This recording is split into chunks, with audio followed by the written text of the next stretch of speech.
Hello and welcome to all beautiful souls out there.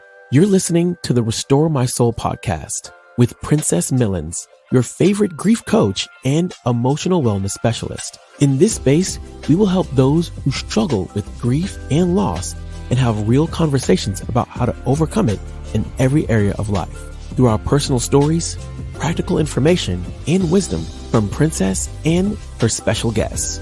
We are here to educate, inspire, and empower you with the strategies you need in your emotional healing journey. We do not offer medical advice, but we believe that we can all learn to heal by creating a mindset to grow past our pain and push toward our purpose. Our goal is to remind you that grief is a journey and you do not have to walk it alone. No matter what the pain or loss is, you can be restored and live fully in your purpose. So let's push through the pain together as we share our stories of resilience, one episode at a time. Well, welcome in everybody to the Restore My Soul podcast. Thank you so much for being here and joining in this other episode. You know that we're here to educate, inspire you, and to empower you on your emotional wellness journey. I am Princess Millens, your favorite grief and emotional wellness coach and the host of the podcast. I am so excited that you're tuning in and watching today. And we have such a powerful guest today because, I believe that we all have a story. We all have something that we can improve on in our emotional wellness. And we can learn to heal, right? By creating a mindset that embraces resiliency and the ability to push through the pain and walk in our God-given purpose.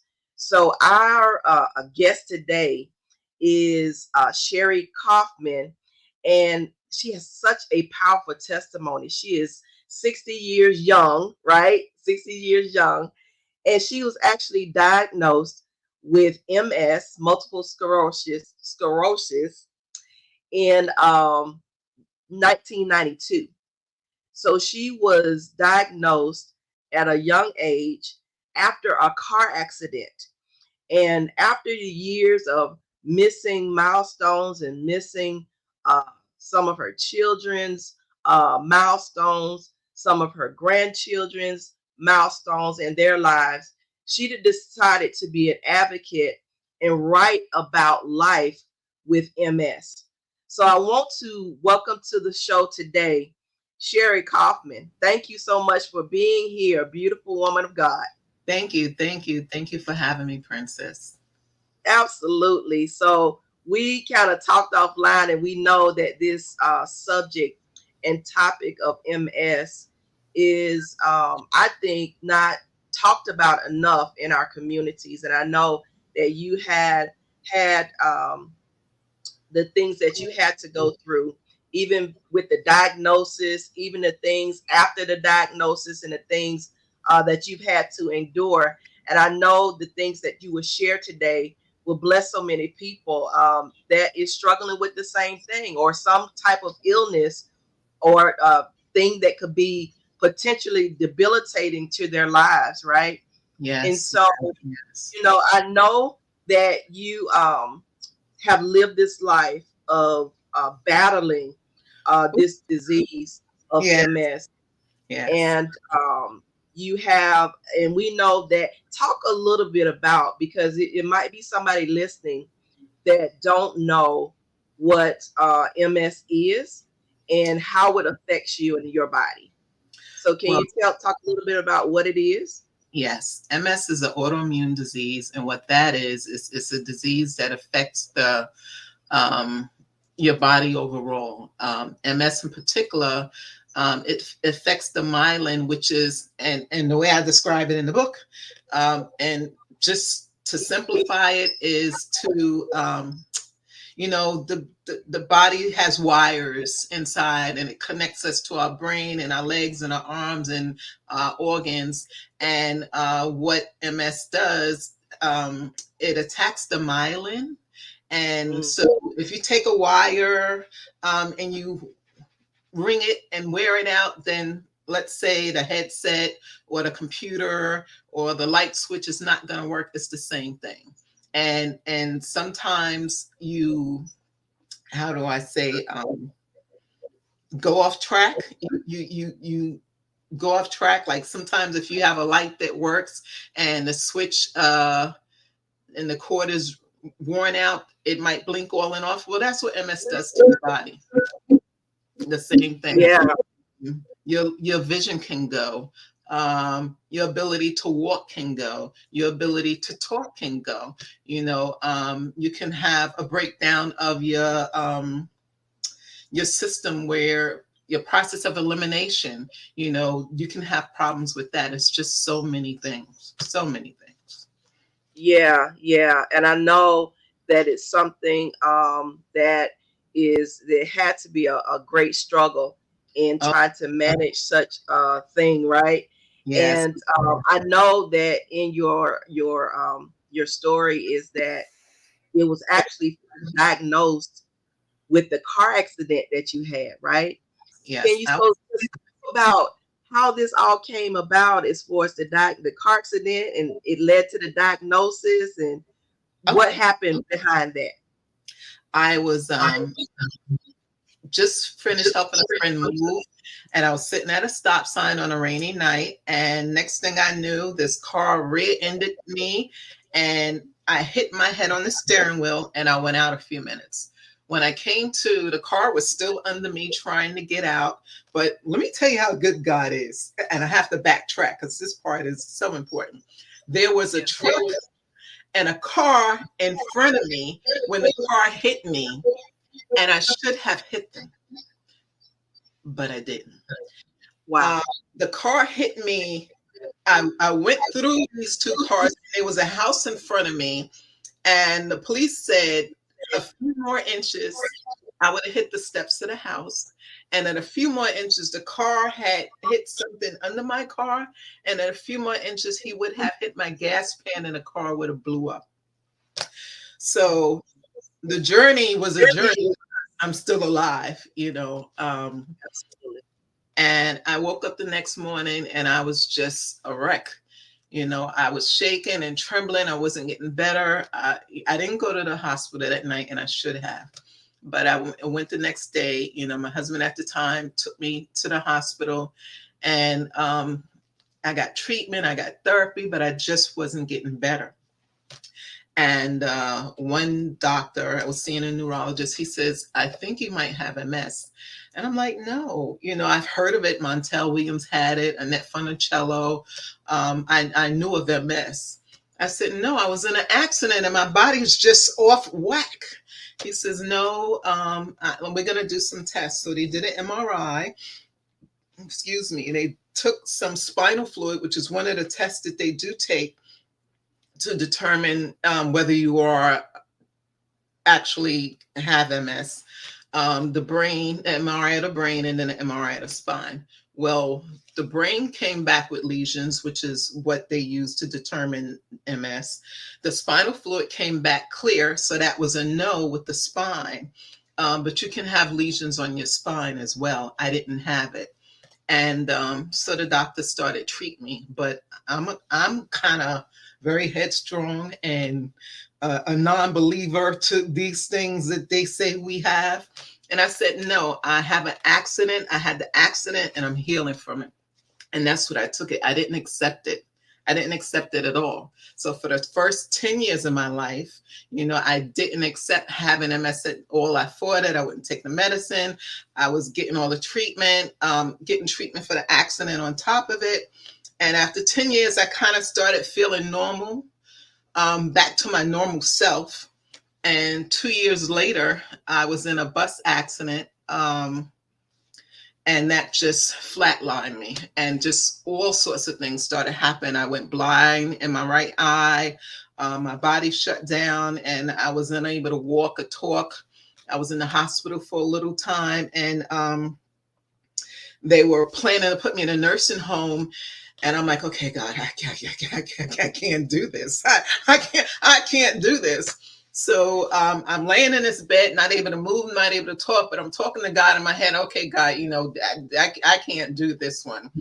And it was a crazy day because I'm going to backtrack. That day of the bus accident, I had just left Virginia to help my father get established in a nursing home because he had dementia. He was amputated. And I was heading home to get a promotion on my job. They told me, Caughman, make sure you get home. And because we're going to send you downtown for processing. So the weather changed. It was beautiful. And then it turned icy and cold. And my brother called me and my sister's like, don't go. And I'm so strong on getting this promotion. I'm like, no, I'm going to be all right. And I took the bus. And on the bus, there was a little boy sitting with this young lady. And as the bus revved up, he just shouted out, I want my daddy. We're not going to make it. And everybody said, and the girl with him said, why would you say that? He's like, I don't know, but I want my daddy. So I reached my hand out and I looked at the woman that was sitting cat corner to me, and she put her hand up and we prayed. And I said, God, let us all get there in one piece, God, in one piece. And my sister was on the phone and she said, what did the boy say? And I told her, she said, get off the bus. I said, no, we fine. We're fine. She says, get off the bus. I'm like, no, I'm not getting off the bus. So the bus is riding. I'm kind of antsy, but I knew I prayed on it. And I sat there and again, I'm originally from New York. So we were on the New Jersey Turnpike. And my sister called me. I said, okay, I'm going to doze off because I wanted to attend church in the morning. I was getting there Sunday morning. So as I nodded off and just kind of went into sleep, I felt the boom. I jumped up and the woman that I prayed with said, oh my God, he was going too fast. And all I saw was the bus flipping over. When I came to, I have to say I had an out-of-body experience because I couldn't move. And I couldn't move. And a voice kept telling me, get up, get up, get up, get up. And later on, I realized the voice was God telling me to move, get up, don't go. Because I believe that's where I was at. And I started moving. And there was a gentleman in front of me, and he was a large gentleman. I was on seat number 35 on this bus, and I was on the floor. I didn't even know I was on the floor of the bus. His seat was on top of me with him, and someone's on top of him. And these people got up, and then they had to pull me up, and my body felt like I was on fire, literally on fire. But when I got off the bus, the first thing I did was look for the little boy. And I found him and I hugged him. I said, we made it. We had an accident, but we made it. And that was really, truly the beginning of my journey with MS. My body just literally shut down. It was overwhelmed with all the things that was going on with me, and it couldn't handle it. And as I said, I was going to go back to work that Monday for this promotion. And I had used my time up traveling back and forth to make sure my dad was straight. So I had no time. So I lost my health insurance. Everything was happening at the same time. My father was getting sicker. My mom got sick. It was just so much going on. And there was nothing that I could do but pray, because it was out of my hands. I had just bought a house a few months earlier, so I'm off payroll. I couldn't pay my mortgage. My parents were sick, who were actually coming to New York to live with me in the house, and none of these things happened. And the journey was just up and down, up and down. I didn't know what it was going to be from day to day. I felt like I was dying because I was so overwhelmed with feelings and emotion and pain. I had black and blues all on my body, and it felt like somebody had a blowtorch holding it on me. I couldn't sit long. I couldn't stand long. I couldn't keep still because I was in so much pain. And the doctors were pumping me with drugs, morphine, all these drugs that people get addicted to. And that just wasn't me. So I'm fighting against that, but I needed it to help me with the pain. And it was just, trying to explain to people, because as I'm healing, I look okay from the outside, but inside I was broken. There was so many things going on in my body that I was just broken. And when people saw me, they said, oh, Sherri, you look good. I heard you had an accident. I said, okay. But mentally, I wasn't there. I got depressed. I felt suicidal. because I was that person that was on top of things and on top of everything. And as I said, the MS kicked in, so my memory was affected. I couldn't remember things. I wasn't sharp as I used to be. I'm the go-to person that everyone went to, and I wasn't able to do that anymore. And I didn't have anyone to go to. Yeah. The church that I was attending, I used to battle with my pastor. He's like, "Chef, I can only help you if I know what's wrong." And I would be trembling and crying because I wasn't used to reaching out and asking for help. And that's been part of my journey too. You know, you have to ask for help. You can't, I had to take the S off my chest. I'm not Superwoman. You know, I had to ask for help. I prayed to God many nights, "God, just fix me, heal me," because it was too much. And he did. Yes, he did. And absolutely, it seems like the accidents that you had, it caused an awareness. It caused an awakening to what was already taking place. And a lot of times I think that sometimes we don't pay attention. We don't pay enough attention to what our bodies are saying and what we need to do. And I heard you say that even when the doctor at the first accident told you, this is what I think it is, it was a place of you didn't believe it, in denial. You weren't going to say that on me and all this kind of stuff. But I believe, and see, this is what I always say is with grief as well. Grief is not always the death of someone. That's right. It could be different things, right? Even in our health, right? Yes. Even with, even with just natural, not even with disease and sickness, but like when older people get old and they have their they have to depend on other people now, right? Yes. They get reliant on people and they lose their independence. That brings on a level of grief because they were able to do what they wanted to do and when they wanted to do it. Exactly. And it's hard to step away from being so self-reliant to something that have to be reliant on somebody else, right? And so those accidents I saw caused some type of awareness. Yes, but it caused an awareness. But I thank God. I always see God in everything, right? Yes. And the blessing that I see is that sometimes we go through, God will do something, right? He'll send somebody, he'll show something to alert us that something is wrong. Yes. And because of that, as we look at accidents are a bad thing, yes, they are. But the accidents was the things that made the doctors aware, that made you aware that something was not right before it was too late, right? And even the other part is it made me stop and take care of me first because I was taking care of everybody else. I had a sick father, I had a sick mother, I had a brother who was sick at the time. I was running for this one and that one. I had my son had got shot. There was just so many things.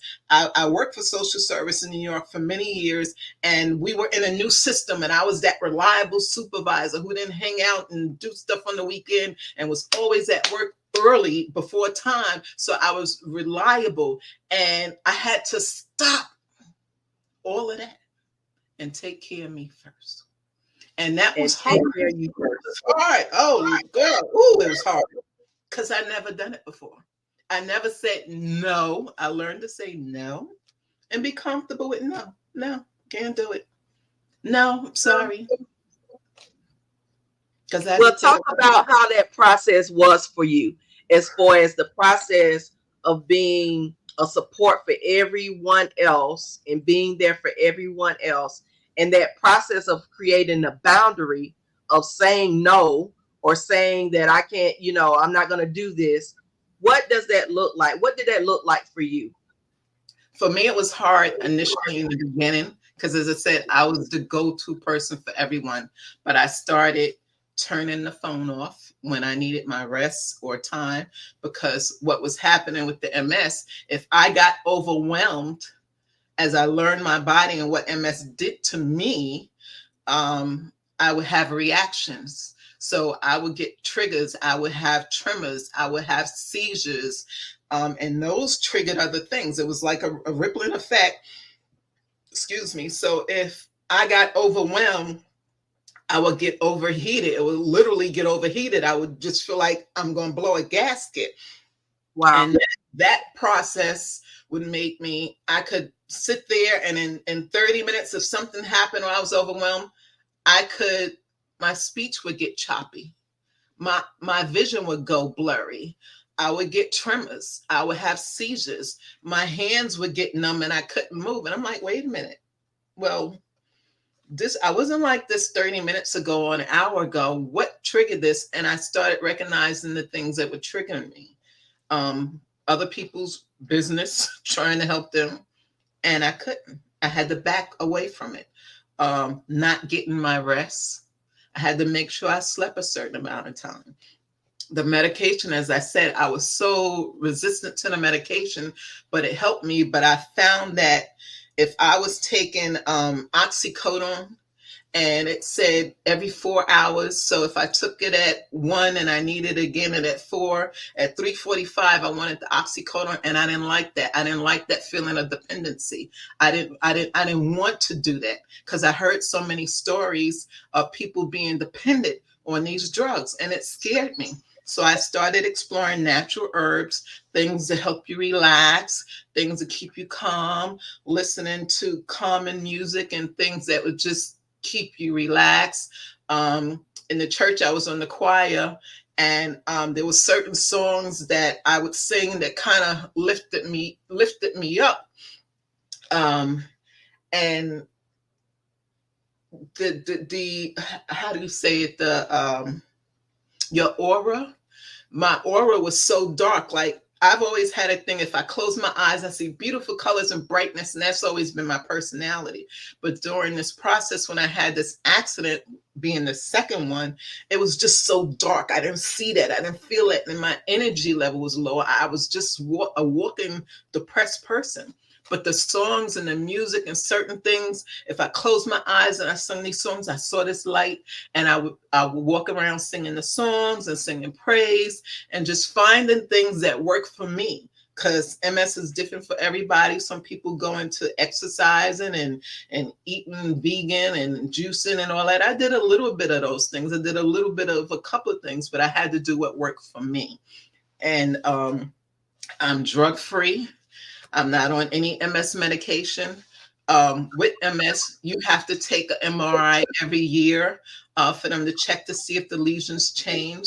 So for the past, what has it been, 30 some odd years, I take my MRI and the lesions haven't changed in my brain. There are no additional lesions in my body, and I thank God for that. Yeah.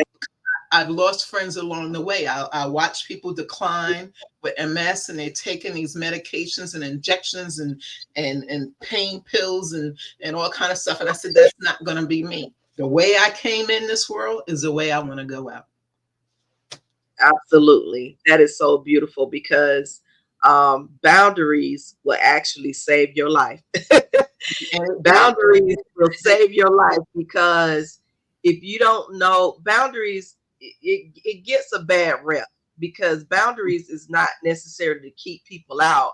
It's to show people how to treat you, how you need to be treated, so that you can do what is best for you.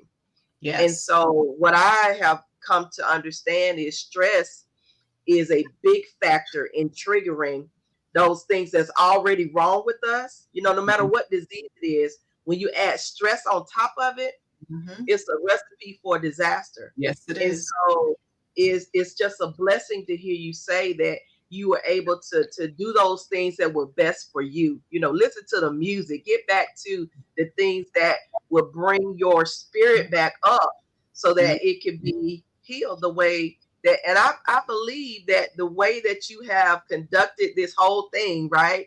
And getting back and having that support system, having the things, have led you to be exactly what you just said, drug free. You don't have to, be out of your MRIs are the same every year. Nothing is declining, nothing, and that's all by the grace of God. And I thank God on your behalf because you are such a testimony of just people in general, right? Because we don't talk about this topic of MS in our communities. We talk about a lot about cancer. We talk about heart conditions. We talk about diabetes and things like that. But in our community, we don't talk enough about some of the autoimmune diseases that affects us every day. And so I'm so glad that you were here to share your story and some things that you did for yourself to even bring you out of that place and to be able to be that advocate that we see today that will that continues to encourage other people in their journey. You know what I'm saying? Yes, yes. Yeah. So it just before we end this broadcast today, I want you to share just one thing. Share one thing of encouragement that somebody might be watching, somebody might be listening. A word of encouragement if they're struggling in any sickness, any illness, any disease, and they feel like you felt when you first heard the news or you first got into, and they can't seem to break free from not knowing how to survive in life. What encouragement would you give them? The first thing I would say is take it to God, because he's the only person that's really going to understand what you're going to. Secondly, you have to do your part. You have to do your part. You can't sit there and just pray for God to fix it or repair it. You have to do your part. And your part means going to the doctor, telling how you feel, having a conversation, because the doctor may want to drug you up and you say, well, no, but what's the alternative? What else could I do? Well, I've explored this. Let's try this first. Listen to your body. Your body's going to tell you what you need. And some things are trial and error. Like I said, with MS, everything doesn't work for everybody. I started writing when I first got diagnosed and really hadn't wrote a lot about it. But my experience with telling people, it just didn't seem to register sometimes, because people saw me, oh, Sherri, you look good. They knew I had these accidents. They knew I was going through all this stuff. Well, I knew someone that had MS, but they're walking on a cane and they're in a wheelchair. Well, that's them. But I'm not that person. You have to own up to who you are, and don't let the naysayers say, oh, well, I don't believe you, because you're going to get a lot of that. And it's okay, because people don't believe it, and they don't have to believe it. You know who you are, and know where you stand, and leave it at that. And don't worry about what people think about you. My challenges of driving, I drive during the day. I can't drive at night because I don't see. And I've had all kind of jokes. My brother used to, when I lived in North Carolina, I'll be at his house and we're in the pool or something. I gotta go. Well, you're not spending the night? Nope, because it's getting dark. And I would get on the road and head back home because I knew I couldn't see in the dark. And it was a joke for the family. Oh, she's here. It's a little late. It's getting dark. She's still here. But that was okay. In the beginning, it used to bother me. And then I started laughing at it because they didn't really understand what I was feeling and what I was going through. And they don't have to. And in the world we live in, you have to understand that people don't have to understand who you are as long as you do. As long as you understand who you are and where you are, nothing else matters than what anyone else thinks. So, yeah. Such a great word of encouragement. Thank you so much, Sherri, for being here today and sharing this powerful story. I know I was blessed, so I know that other people that are watching, they're going to listen and they're going to be blessed as well. I want to share, Princess, I'm sorry. Yeah, go ahead. My book. That's what I was going to ask you about. So I want you to tell everybody how to connect with you. Tell everybody how to connect with you, how to get your book, how to follow you on social media. My book is on Amazon and it's called Grandma Has MS. It's a story that I wrote for my grandchildren, explaining what MS was and why Grandma couldn't participate and all the things that I normally did with them. I'm not big on social media, but I am on Facebook, Sherri Caughman, SherriCaughman. And my email is Sherri_Caughman@yahoo.com. I'll be doing some book signings soon in the Columbia area and eventually New York. All right, great. Thank you so much, Sherri, for sharing your story, sharing your book. You all make sure that you go out and support and bless someone, and again, I know it's about MS, but I'm pretty sure it will be something for someone to even bless with any disease, and Yes. how to have that conversation with your children, whether you're a grandparent, a caretaker, a parent, and sometimes we don't know how to explain to our children what we're going through and what we're experiencing. So it's such a blessing that you were able to write this book and continue. So I want to encourage you to continue to share your story, continue to show up in ways that God will bless. And I was just so excited for you to come on today. And I thank you so much. Thank you for having me. Thank you so much. I really appreciate it. Absolutely. Well, y'all, that was another episode of Restore My Soul podcast. And I hope that you were inspired and blessed today. You all remember to continue to follow me on all social media at Princess Millens, and at my website at princessmillens.com. Remember that grief is a journey, but you don't have to walk it alone. And we will see you in the next episode of the Restore My Soul podcast. Thank you for joining another episode of Restore My Soul podcast. Be sure to listen and watch each week as we continue the conversation on how to bounce back from the setback of grief and loss, and to become resilient so that you too can thrive in life. Don't forget to like and subscribe so that you don't miss out on any new episodes. And share this with as many people as possible so they can be encouraged in their emotional wellness journey. We invite you to follow Princess Millens on all social media platforms and on the website at princessmillens.com. Thank you for listening, and we'll see you in the next episode of the Restore My Soul podcast.